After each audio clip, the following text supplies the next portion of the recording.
Hello dear aspirants, આપ સર્વેનું અમારી YouTube channel Game changing સાયકોલોજીમાં હાર્દિક સ્વાગત છે.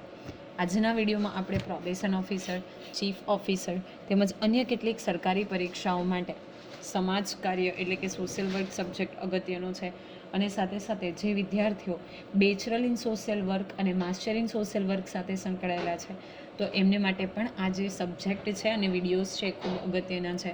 જો તમે અગાઉના વિડીયોઝ જોયા ન હોય તો પ્લેલિસ્ટમાં જઈને એ વિડીયોઝ ચેક કરી લેશો.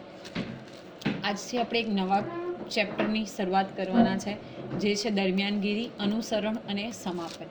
ઓકે, શા માટે સામાજિક વૈયક્તિક કાર્યમાં દરમિયાનગીરીનું મહત્ત્વ છે, અનુસરણ શું છે, અને સાથે સાથે આપણે સમાપન એ વિશેનું જે પ્રકરણ છે તો એની આપણે વિસ્તૃત ચર્ચા કરવાના છીએ.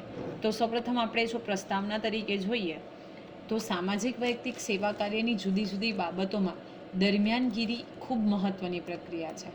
ઓકે, બેઝિકલી આપણે જોશું કે દરમિયાનગીરી એટલે શું. કોઈક વ્યક્તિ હોય એને આપણે જ્યારે જરૂરત હોય ત્યારે હેલ્પ કરીએ, ઓકે, તો એ જરૂરી છે. કારણ કે આપણે જોયું અત્યાર સુધી કે બેઝિકલી જ્યારે સેવાર્થી એ કાર્યકર્તા પાસે આવે છે ત્યારે એ સમસ્યાઓથી ખૂબ ઘેરાયેલો હોય છે. એ સમયમાં એને સારું શું છે, ખરાબ શું છે એની ખબર નથી હોતી, અને સાથે સાથે જો કોઈ ડિસિઝન લેવાના હોય તો એ વ્યક્તિ પ્રોપર ડિસિઝન પણ નથી લઈ શકતી. તો એના માટે દરમિયાનગીરીની પ્રક્રિયા જે છે, યોગ્ય માહિતી પૂરી પાડવી, તો એ ખૂબ અગત્યની અને મહત્ત્વની પ્રક્રિયા બની જાય છે. દરમિયાનગીરી વગર સેવાર્થીની વાસ્તવિક સ્થિતિ વિશેનો ખ્યાલ આવી શકતો નથી. જો આપણે એના વિશે જાણવાનો પ્રયત્ન ન કરીએ તો વોટ ઇઝ એકચ્યુઅલ પોઝિશન, તો એના વિશે આપણને કોઈ પ્રકારનો ખ્યાલ પ્રાપ્ત થતો નથી. અને એટલા માટે જે દરમિયાનગીરીની પ્રક્રિયા છે એ ખૂબ અગત્યની છે. વધતી જતી સમસ્યાની અટકાયત માટે દરમિયાનગીરી જરૂરી છે. ઘણી વખત એવું બનતું હોય કે સમસ્યાનું સમાધાન ન થાય અને જે સમસ્યા છે, પ્રોબ્લેમ છે, વધુ ને વધુ ક્રિટિકલ થઈ જાય. ઓકે, એમાં વધારો જ થયા કરે. તો ઇન ધેટ કેસ આપણે જો દરમિયાનગીરી કરીએ એટલે કે વચ્ચે આવીને એને સમાધાન કરવાની કોશિશ કરીએ તો એ ખૂબ જરૂરી છે.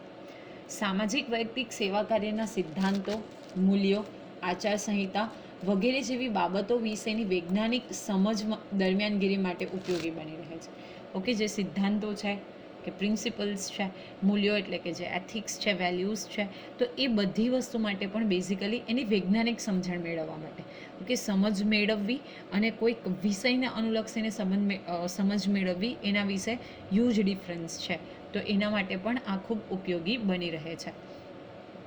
દરમિયાનગીરી માટે સામાજિક વૈયક્તિક પદ્ધતિ વિશેનું જ્ઞાન હોવું જરૂરી છે. જો તમે કોઈ પણ વ્યક્તિ છે એની કોઈ પણ મેટરમાં ઇન્ટરફિયર કરતા હોય તો એ વિશે તમને પહેલાં તો પ્રોપર નોલેજ હોવું જોઈએ. તો અહીંયા પણ જ્યારે બેઝિકલી આપણે સામાજિક વૈયક્તિક પદ્ધતિ વિશેનું જાણકારી હોવી જોઈએ તો અને તો જ એક કાર્યકર્તા તરીકે આપણે સેવાર્થીની મદદ કરી શકીએ. માહિતી વગર દરમિયાનગીરી શક્ય નથી, માટે અસરકારક દરમિયાનગીરી માટે માહિતી અને જ્ઞાન ખૂબ પાયારૂપ છે. ઓકે, તમે કોઈ પણ દરમિયાનગીરી કરો છો, દખલગીરી કરો છો, તો એના માટે પહેલાં તો તમારી પાસે પ્રોપર ઇન્ફોર્મેશન અને સાથે સાથે નોલેજ હોવું ખૂબ અગત્યનું છે.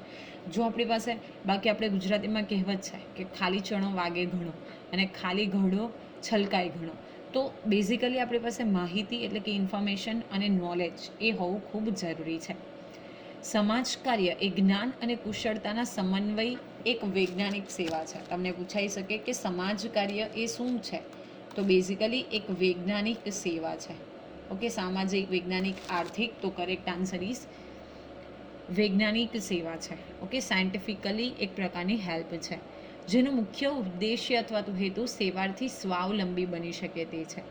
અગેન ઇમ્પોર્ટન્ટ ક્વેશ્ચન છે કે સમાજ કાર્યનો મુખ્ય હેતુ શું છે. સેવાર્થીને મદદ કરવી એ તો છે જ, પરંતુ મુખ્ય હેતુ છે કે એ સ્વાવલંબી બને, સેલ્ફ રિલિયન્ટ બને. બધી વસ્તુ એ પોતે જાતે કરી શકે, નિર્ણય લઈ શકે, જે પ્રોબ્લેમ આવ્યો છે તો એ પ્રોબ્લેમમાંથી બહાર આવી શકે. ઓકે, એની જે એબિલિટીઝ છે એ ડેવલપ થાય. ઇન શોર્ટ, કે જે સેવાર્થી છે એ સેલ્ફ રિલિયન્ટ બને, સ્વાવલંબી બને, એ આ સામાજિક કાર્યનો મુખ્ય હેતુ છે. એટલે દરમિયાનગીરી દરમિયાન સેવાર્થી કાર્યકર ઉપર નિર્ભર ન બની જાય તે ખાસ જોવાનું છે. ઓકે, માનો કે આપણે કાર્યકર્તા છીએ તો આપણી પાસે જે સેવાર્થી આવે છે એ આપણી ઉપર ટોટલી ડિપેન્ડેન્ટ બની ન જાય. ઓકે, બધી જ વસ્તુ એને માની લો કે આપણે પ્રોવાઈડ કરી દઈએ, કોઈ પણ પ્રકારની એને વિચારવાની તક નહીં આપીએ, અથવા તો એને પરિસ્થિતિમાંથી બહાર લાવવા માટે કોઈ પ્રકારનું કામ ન સોંપીએ અને બધી વસ્તુ આપણે જાતે કરી દઈએ, તો એ આપણી ઉપર નિર્ભર બની જાય છે. માનો કે કોઈક વ્યક્તિને ફાઇનાન્શિયલ સપોર્ટની જરૂર છે અને તમે એને પૈસા આપી દો છો, ઓકે, ને વર્ક શું છે, કેવી રીતે પૈસા કમાઈ શકાય, એનું તમે કંઈ નોલેજ જ ન આપો, તો એ કશું કામનું નથી. કારણ કે કાર્યકરે સેવાર્થીને કયા પ્રકારના મદદની જરૂર છે તેને આધારે મદદ કરવાની છે.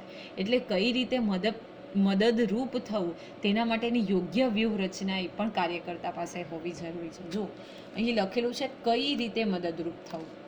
માનો કે મેં તમને few seconds back I have informed to you related to financial help. માનો કે કોઈ વ્યક્તિને પૈસાની જરૂર છે તો સીધા આપણે પૈસા આપી દઈએ, ચલો ઇટ્સ ઓકે, કે એનો જે પ્રોબ્લેમ છે એનું સમાધાન થઈ શકે.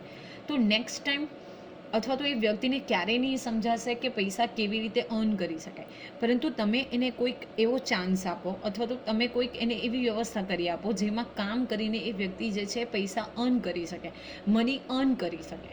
ઓકે, એટલે કેવી રીતે તમે મદદરૂપ થાવ છો તે પણ જરૂરી છે. માનો કે કોઈક વ્યક્તિ કન્ફ્યુઝડ છે અથવા તો કોઈ સ્ટુડન્ટ કે 12th પછી એને શું કરવું, તો ઇન ધેટ કેસ તમે સીધું એની ઉપર થોપી ન બેસાડો કે ભાઈ તારે આ લાઈનમાં જવાનું છે. Okay, you can give that person, yeah, to that student lots of hint that you have these much of options and you have to choose from it. તો કઈ રીતે મદદરૂપ થવું, તો that is again important. તો એની જે વ્યૂહરચના છે એ પણ કાર્યકર્તા પાસે હોવી એ જરૂરી છે. આમ ઝીણવટભરી બાબતોથી કાળજી અસરકારક દરમિયાનગીરી માટે કાર્યકરે રાખવી જોઈએ. ઓકે, અને એટલે જ આ ચેપ્ટરમાં આપણે દરમિયાનગીરી વિશેની વિસ્તૃત ચર્ચા કરવાના છે. ઓકે, ઝીણવટભરી બાબતોની કાળજી, નાની નાની વસ્તુઓની કાળજી રાખવી જોઈએ. તમે ક્યારેક જોયું હશે કે કોઈક પર્સન હોય તો he or she is very keen observer મતલબ ખૂબ જ ધ્યાનથી ઝીણવટભરી બાબતોની નાની નાની વસ્તુઓ જે માર્ક કરતી હોય એ પ્રમાણે આપણે પણ કાર્યકર્તા તરીકે વસ્તુ જે છે એને ધ્યાનમાં રાખવી જોઈએ. તો સૌપ્રથમ આપણે વાત કરીએ દરમિયાનગીરીની, તો એને આપણે કહીશું ઇન્ટરવેન્શન. ઓકે, એટલે દરમિયાનગીરી, હસ્તક્ષેપ કરવો, ઇન્ટરવેન્શન કરવું. ઓકે, તો દરમિયાનગીરી અથવા તો હસ્તક્ષેપ એ સામાજિક વૈયક્તિક સેવા કાર્યમાં મહત્વની ભૂમિકા ભજવે છે. So it is very important. Okay, હસ્તક્ષેપ કરવો એટલે કે કોઈક વ્યક્તિની મેટરમાં બોલવું, તો એ દરમિયાનગીરી કરવી, ઇન્ટરવેન્શન કરવું કે હસ્તક્ષેપ કરવો એ જે સામાજિક વૈયક્તિક સેવા કાર્ય છે એમાં ખૂબ જ મહત્વની ભૂમિકા ભજવે છે. તો આ જરૂરી છે. ઓકે, વ્યક્તિ, જૂથ કે સમુદાય તે જ્યારે સમસ્યાગ્રસ્ત બનીને સામાજિક કાર્યકર્તા પાસે પહોંચે છે તે વખતે કાર્યકર તેની સમસ્યાને સમજીને જે કાર્ય કરે છે તેને દરમિયાનગીરી કહે છે. ઓકે, યુ કેન સી અહીંયા તમને ડેફિનેશન આપેલી છે કે દરમિયાનગીરી એટલે શું. તો કોઈક વ્યક્તિ, ઓકે, કોઈ પર્સનલી કોઈ વ્યક્તિ ઓર એલ્સ આપણે એવું કહી શકીએ કે કોઈક જૂથ એટલે કે કોઈ ગ્રુપ છે, ગ્રુપ ઓફ સ્ટુડન્ટ્સ હોઈ શકે, ગ્રુપ ઓફ પીપલ હોઈ શકે, એ અથવા તો કોઈ સમુદાય એટલે કે કોઈ એક પર્ટિક્યુલર કમ્યુનિટી, એ કમ્યુનિટી શું કરશે, તો સમસ્યાગ્રસ્ત બનીને કોઈ સમસ્યાથી પીડિત છે અને એ સામાજિક કાર્યકર્તા પાસે પહોંચશે, તો ત્યારે જે કાર્યકર્તા છે એ એની સમસ્યાને સમજશે કે કઈ સમસ્યાથી એ પીડિત છે, શા માટે સમસ્યા ઉદ્ભવવાનું કારણ શું છે. ઓકે, ઓર એલ્સ કેવી રીતે સમસ્યા ઉદ્ભવી છે, આ સમસ્યા ઉદ્ભવવાથી કઈ કઈ વસ્તુઓ જે છે એ ઇફેક્ટ થઈ શકે, તો એ અને સાથે સાથે બેઝિકલી અહીંયા લખેલું છે કે તેની સમસ્યાને સમજીને જે કાર્ય કરે છે. તો પહેલાં સમસ્યાને સમજશે અને એના આધારે કોઈ નિર્ણય લેશે કે કોઈ કાર્ય કરશે, તો એને આપણે શું કહી શકીએ, તો એને આપણે દરમિયાનગીરી તરીકે ઓળખી શકીએ. વ્યાખ્યા જે છે એ ખૂબ અગત્યની છે. જો કોઈ વ્યક્તિ રિલેટેડ ફક્ત દરમિયાનગીરી નથી, અહીંયા તમને ખૂબ જ બ્રોડ મિનિંગ પ્રોવાઈડ કરવામાં આવેલો છે. તો કઈ શું આવશે, વ્યક્તિ, જૂથ કે સમુદાય જ્યારે કોઈ પ્રોબ્લેમ ફેસ કરે છે અને એ પ્રોબ્લેમના સોર્ટ આઉટ કરવા અથવા તો પ્રોબ્લેમના સોલ્યુશન માટે સામાજિક કાર્યકર્તા પાસે પહોંચે છે, ત્યારે શું કરશે કાર્યકર્તા, જે તે વ્યક્તિ, જૂથ કે સમુદાયની પ્રોબ્લેમ જે છે એને સમજશે અને જે કાર્ય કરશે એને આપણે ઇન્ટરવેન્શન એટલે કે દરમિયાનગીરી અથવા તો હસ્તક્ષેપના નામે ઓળખીશું. આ દરમિયાનગીરીનો મુખ્ય હેતુ સેવાર્થીની સમસ્યાને સમજી અને વધતી અટકાવવી તેની સમસ્યાનું સમાધાન કરવાનો છે. જો ખૂબ અગત્યનું છે. એનો મુખ્ય હેતુ શું છે કે ફર્સ્ટ તો પહેલાં તો અન્ડરસ્ટેન્ડ ધ પ્રોબ્લેમ, જે કોઈ સમસ્યા છે એને સમજવી, એને વધતી અટકાવવી. ઓકે, એ વધુને વધુ સ્પ્રેડ ન થાય, પ્રોબ્લેમ થઈ ગયો છે ઇટ્સ ઓકે, પણ એ વધે નહીં, તો એને અટકાવવું અને એ સમસ્યા છે એનું સમાધાન કરવું એ મુખ્ય હેતુ છે. દરમિયાનગીરી એટલે કોઈ એક પદ્ધતિને સુધારવા કે તેમાં મદદ કરવા માટે સામેલ થવું તેવો થાય છે. ઓકે, તો દરમિયાનગીરીનો બીજો અર્થ શું છે કે કોઈ એક પદ્ધતિ છે એને સુધારવી અને એમાં મદદ કરવા માટે સામેલ થવું એટલે કે ઇન્વોલ્વ થવું, તો એને પણ આપણે દરમિયાનગીરી તરીકે ઓળખીએ છીએ. સમાજ કાર્યમાં હસ્તક્ષેપનો અર્થ ઈચ્છિત હસ્તક્ષેપ એમ કહી શકાય. જો સીધી વસ્તુ છે કે અહીંયા ઈચ્છિત છે, કારણ કે જે કોઈ કાર્યકર્તા છે એ પોતે ઈચ્છે છે કે એની પાસે જે સેવાર્થી આવ્યો છે તો એની એ મદદ કરે, એટલા માટે અહીં કેવો હસ્તક્ષેપ કરવામાં આવે છે? ઈચ્છિત હસ્તક્ષેપ છે. ઓકે, માની લો કે કોઈક આપણી મેટર હોય અને ન ચાહે છતાં પણ બોલે તો એને આપણે અઈચ્છિત કહી શકીએ. ઓકે, કારણ કે સમાજ કાર્ય સેવાર્થીને તેની ઈચ્છા વિરુદ્ધ મદદ ન કરતા તેની જરૂરિયાતના આધારે મદદ કરે છે. અગત્યનું છે. ઓકે, કે ઈચ્છા વિરુદ્ધ નથી, એ વ્યક્તિ તમારી પાસે સામે ચાલીને આવી છે મદદ માટે, તો એના માટે આપણે શું કરીશું? એને આપણે ઈચ્છાને આધારે જ મદદ કરીશું. દરમિયાનગીરીનો અર્થ એમ જોઈએ તો ખૂબ વિસ્તૃત છે. તેની પાયાની વિચારસરણી એ છે કે તેમાં સેવાર્થીની અનુભવાતી સમસ્યામાં મદદ પૂરી પાડી જે તે સમસ્યાની પરિસ્થિતિમાં હકારાત્મક સુધારો લાવવા માટેનો છે. જો એમ તો આપણે મિનિંગની વાત કરીએ તો it has very broad meaning, but basically જે કોઈ સમસ્યા છે તો એમાં આપણે મદદરૂપ થઈને એને મદદ પૂરી પાડવાની છે અને જે પરિસ્થિતિનું સર્જન થયું છે એમાં હકારાત્મક સુધારો લાવવાનો છે. જો પોઝિટિવલી એ તમે કઈ રીતે એને ટેકલ કરો છો, બહાર આવો છો, એ બેઝિકલી એનો મુખ્ય હેતુ છે, એનો તાત્પર્ય છે.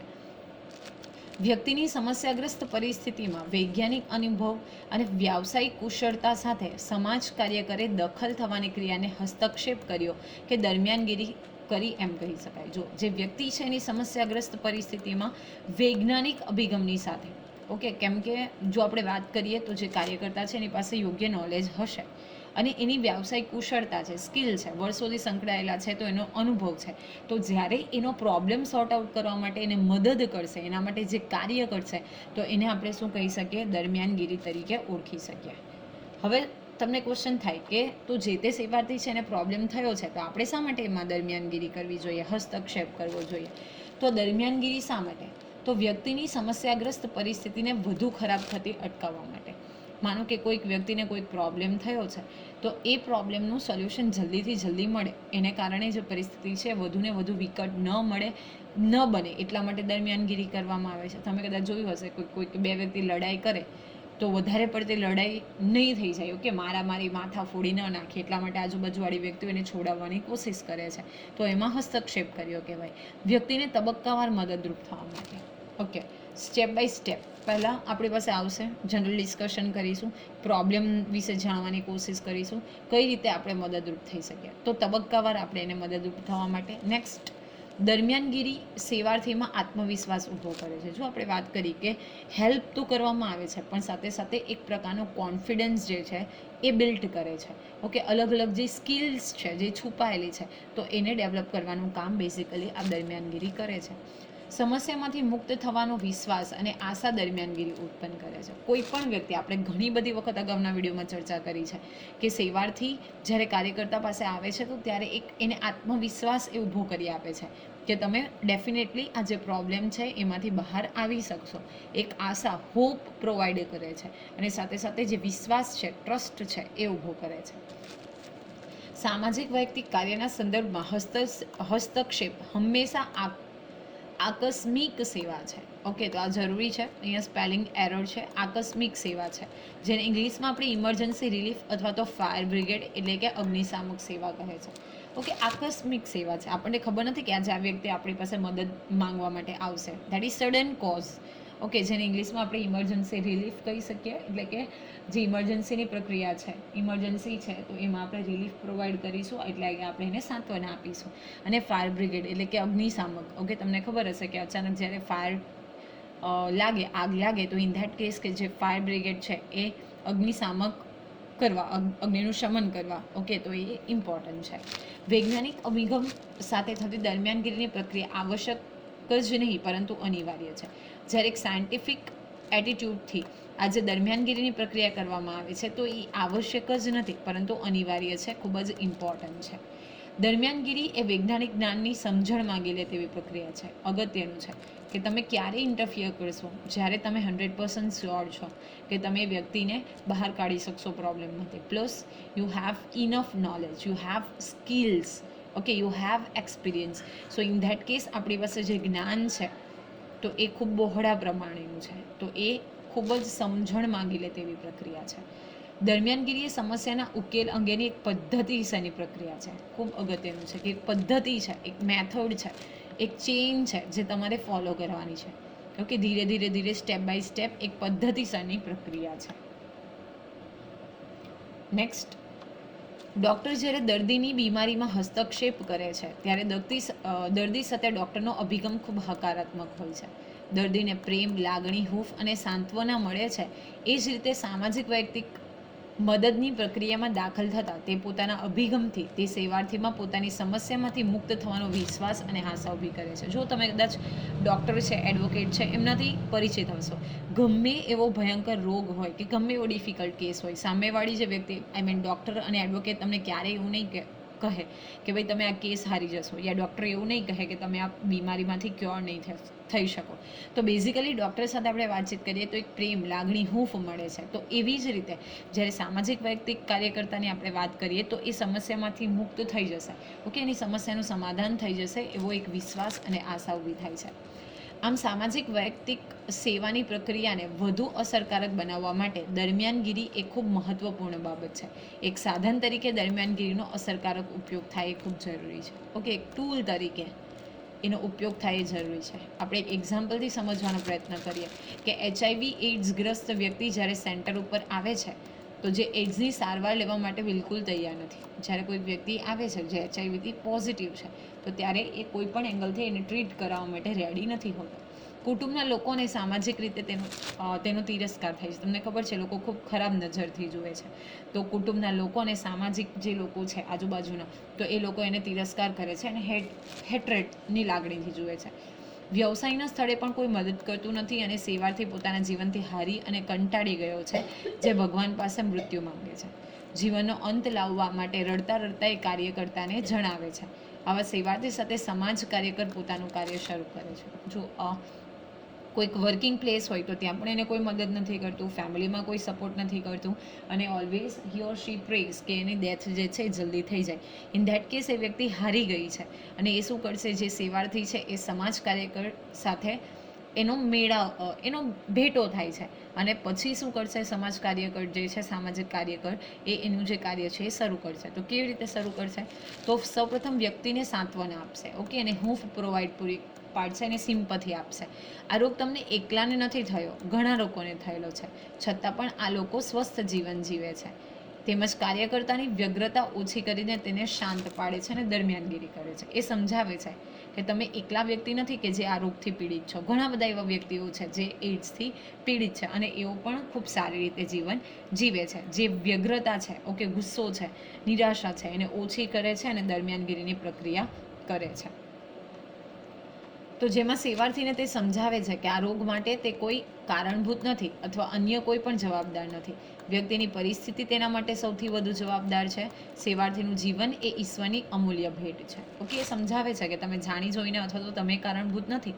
ઓકે, બની શકે કે જે પરિસ્થિતિ છે એને કારણે આ વસ્તુ જે છે એ થઈ છે અને જે જીવન છે એ ઈશ્વરની અમૂલ્ય ભેટ છે. જો એઇડ્સગ્રસ્ત વ્યક્તિ યોગ્ય ખોરાક, દવા અને હળવી કસરત કરે તો લાંબુ જીવન જીવી શકે. આ બધી વસ્તુ જે છે એ કાર્યકર્તા સમજાવે છે. વ્યક્તિનું જીવન તેના કુટુંબ માટે કેટલું અગત્યનું છે, ઉપયોગી છે, તે અંગે પણ તેને સમજાવવામાં આવે છે અને ત્યારબાદ કાર્યકર્તા સેવાર્થીના ઘરની મુલાકાત લઈ કુટુંબના સભ્યોને મળીને કાર્યકર્તા દરમિયાનગીરી કરે છે. ઓકે, એ સમજાવે છે કે પોતાનું જીવન જે છે એ કુટુંબ માટે કેટલું અગત્યનું છે, કઈ રીતે ઉપયોગી છે અને શું કરશે, સેવાર્થીના ઘરે જઈને પણ એક મુલાકાત કરશે, એટલે કે દરમિયાનગીરી કરશે, જેમાં કુટુંબની વ્યક્તિ કુટુંબ માટે અગત્યની છે, જીવનની પરિસ્થિતિ બદલાવાની છે, જીવન અગત્યનું છે. ઓકે, એ વિશેની માહિતી આપશે. કુટુંબના સભ્યોને HIV એઇડ્સના ફેલાવા અંગે સમજ પૂરી પાડશે. HIV એઇડ્સ કઈ રીતે ન ફેલાય, કેવી રીતે ફેલાય અને કેવી રીતે ન ફેલાય એ અંગે શું ધ્યાન રાખવું એની અંગે વિસ્તૃત ચર્ચા કરશે. ઓકે, એને પ્રોપર સમજ પૂરી પાડશે કે કેવી રીતે આ રોગ જે છે એ લોકો શિકાર બને છે, કેવી રીતે સ્પ્રેડ થાય છે, એવરીથિંગ. કુટુંબના સભ્યોને સેવાર્થીના આરોગ્યની કાળજી રાખવા, સહાનુભૂતિ રાખવા સમજાવવામાં આવે છે. કુટુંબમાં ફરી સુવાદિત સંબંધો શરૂ થાય છે. ઓકે, એને સમજાવવામાં આવે છે. ધીરે ધીરે ફેમિલી મેમ્બર્સને પણ એની ભૂલ સમજાય છે અને એક ફરીથી રિલેશન છે, પ્રેમ છે, લાગણી છે એ બંધાય છે. ત્યારબાદ કાર્યકર્તા સેવાર્થીના વ્યવસાયના સ્થળની મુલાકાત લે છે. તેના ઉપરના અધિકારીઓ સહકર્મચારીઓને સંવેદનશીલ દ્રષ્ટિકોણ ઊભો કરવા પ્રેરે છે. ઓકે, તો ફેમિલીનો પ્રોબ્લેમ જેવો સોર્ટ આઉટ થાય છે તો એ વર્કિંગ પ્લેસ ઉપર જઈને એના જે સહકાર્યકર્તા છે તો એને પણ એક સંવેદનશીલ દ્રષ્ટિકોણ ઊભો કરવા માટે મદદ કરવા માટે કહેવામાં આવે છે. સેવાર્થીમાં કાર્યકર્તાની દરમિયાનગીરીની ફરીથી જીવન જીવવાનો નવો ઉત્સાહનો સંચાર થાય છે અને તે નોર્મલ લાઈફ જીવવા લાગે છે. એટલે બેઝિકલી જે કાર્યકર્તા છે એને શું કરશે, નોર્મલ લાઈફ કેવી રીતે જીવવી એ અંગે માહિતગાર કરશે. ઓકે, તો આશા રાખું છું કે આજે જે આપણે દરમિયાનગીરીની ચર્ચા કરી એમાં તમને સમજ પડી ગઈ હશે.